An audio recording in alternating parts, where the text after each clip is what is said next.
यही हुकूमत होती है कि बैठे रहते हैं, अपोजिशन उनसे ज़्यादा होता है। जब इनको कोई काम सौंपा जाता है, जब उनके ज़िम्मे कोई लगाई जाती है, ये नुमाइंदे नहीं है। जिस तरह अख्तर हुसैन ने कहा, ये मुलाजिम है। बिस्मिल्लाहिर्रहमानिर्रहीम। मुअज़्ज़िज़ साफ़ी हज़रात, सबसे पहले तो हम आपका शुक्रिया अदा करते हैं कि आप अक्सर अपोजिशन के जो भी प्रोग्रामात होते हैं, कभी कभार हमने इस असम्बली में एहतजाज किया है। इस असम्बली में हमने बजट के इजलास के दौरान पे यहाँ पे कैंप लगाए, एहतजाज किए, इसके बाद जेलों में गए। हर लम्हा आप हमारे साथ रहे और हम उम्मीद रखते हैं कि आप हक और सच की बात को इस तरह आगे बढ़ाएंगे। बदकिस्मती है इस सूबे की कि जब भी इस सूबे में कुछ करना हो तो रात के अंधेरे में या कभी कभार इसी तरह उजलत में कुछ ऐसे कवानीन पास किए जाते हैं जो हम अगर ये कहते हुए कि हमारे मेंबरान असम्बली जो हमारे इस वक्त इलेक्टेड नुमाइंदे हैं, लोगों के नुमाइंदे हैं, वो पढ़े लिखे भी होते हैं लेकिन आंखें बंद करके इन कवानीन को पता नहीं क्यों पास करते हैं। और आज का ये मुख्तसरीन तरीन मेरे ख़्याल में बलूचिस्तान असम्बली का इजलास होगा, जो मेरे ख़्याल में 3 मिनट भी या 4 मिनट से ज़्यादा नहीं चला। ये बदकिस्मती नहीं और क्या है। रिकॉर्डिंग के हवाले से आपने देखा कि इन कैमरा ब्रीफिंग हुई, उसके अंदर सब ने अपनी ख़दशात का इज़हार किया। पार्टी के दोस्तों ने, ख़ासकर मुत्तहिदा अपोजिशन ने, सबका यही मुतालिबा रहा है कि बलूचिस्तान को उसका जायज़ हक़ दिया जाए। और ख़ासकर मुत्तहिदा अपोजिशन ने अपनी वाज़ा मौक़िफ़ में उन्होंने कहा कि 50% जो है बलूचिस्तान को रिकॉर्डिंग में उसका हिस्सा दी है। इसके अलावा रिफाइनरी और बहुत सारे ऐसी चीज़ें थे जो इस सूबे का हक़ बनता है। ये हम सब और मुत्तहिदा अपोजिशन का मुतालिबा था। उसके बाद फिर जब ये मुआहदा हो गया जिस तरह भी, लेकिन आज इस मुआहदे के बाद जिस तेज़ी से, जिस उजरत में जो कुछ इख्तियारात थे बलूचिस्तान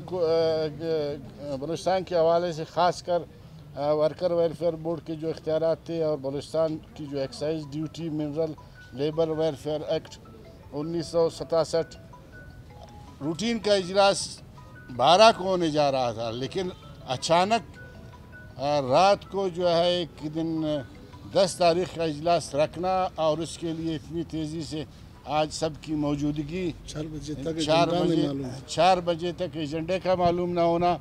और बस जब एजेंडा हमारे सामने आ जाता है, मेरे ख़्याल में 5 मिनट तो कम से कम 10 मिनट इस एजेंडे को पढ़ने का में लगता है जिसको हम पढ़े हैं।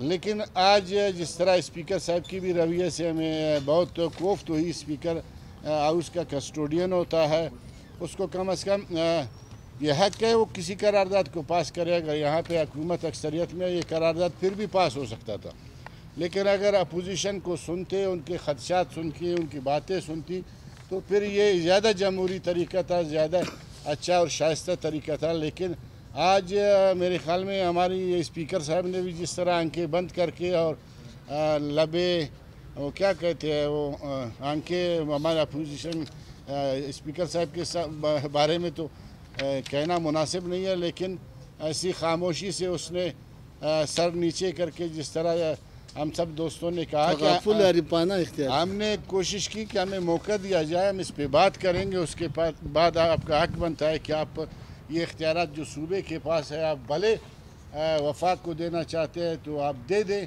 क्योंकि ये ऐसे सूबे के अवाम के साथ ज़्यादती है कि आज जिस तरह ये जिस उजरत में, जिस तेज़ी से जो है उन्होंने ये कवानीन इसके एक्ट के अंदर तब्दीली लाई है, इसको हम दोबारा जो है इसी असम्बली में दोबारा लाएंगे, इस पर बहस भी करेंगे और कोशिश होगी कि इसको हम दोबारा वापस करें, कोर्ट भी जाएंगे। हमारे इस वक्त अख्तर हुसैन लांगव ने भी इसको ज़्यादा डिटेल से इसने देखी है, हम सारे दोस्तों ने, तो वो भी आपको थोड़ा ब्रीफ करेंगे इस बारे में। फिर सिद्दीकी साहब है और हमारे असगर तरीन साहब, बाकी दोस्त भी बात करेंगे। मेहरबानी। देखो, असम्बली में हमारी बातें ये तारीख़ का हिस्सा रहती है और ये मौक़िफ़ होती है किसी भी पार्टी का। اور جب کوئی پارٹی اپنی موقف سے دستبردار ہو جاتا ہے، یہ تو آپ جانتے ہیں کہ حکومت اکثریت میں ہم کوئی قرارداد پاس نہیں کر سکتے، اور آج وہ اپنی تمام تعداد پوری کر کے ایک واضح تعداد کے ساتھ آئی ہوئی تھی۔ یہی حکومت ہوتی ہے کہ بیٹھے رہتے ہیں، اپوزیشن ان سے زیادہ ہوتا ہے، جب ان کو کوئی کام سونپا جاتا ہے، جب ان کے ذمہ کوئی لگائی جاتی ہے، یہ نمائندے نہیں ہے۔ جس طرح اختر حسین نے کہا یہ ملازم ہے، یہ افسوس سے ہم اپنے اس طرح کے نمائندوں کو اگر ملازم کہیں ہمیں بھی دکھ ہوتا ہے، لیکن ان کو جو ذمہ داری سے وہ اپنی ذمہ داری محسوس کرے۔ ہم نے جو اپنی ذمہ داری محسوس کی تھی، ہم تو ایک روٹین کا اجازت سمجھ رہے تھے شاید کوئی کچھ، لیکن اس طرح اگر ہماری تعداد 22 بھی ہو جاتی ہے، ہم سے پھر 22 کے بجائے 25 لوگ آ کے یہ قرارداد پاس کرتے۔ لیکن جو دوست کوئٹہ میں موجود ہے، اگر یہ تو ہوتے ہیں کوئی کسی سے اپنے کام وغیرہ میں چلا جاتا ہے۔ احمد نواز آج یہ مسنگ پرسنز کے معاملے میں ہمارے کوئٹہ میں موجود ہے، لیکن آج وہ پریس کلب میں میڈم شکیلہ گئی ہوئی ہے۔ ملک سکندر جو ہے مولانا فضل الرحمان صاحب کے ان کی پارٹی سربراہ ہے۔ کچھ دوست جن کے ہمیں معلومات ہے۔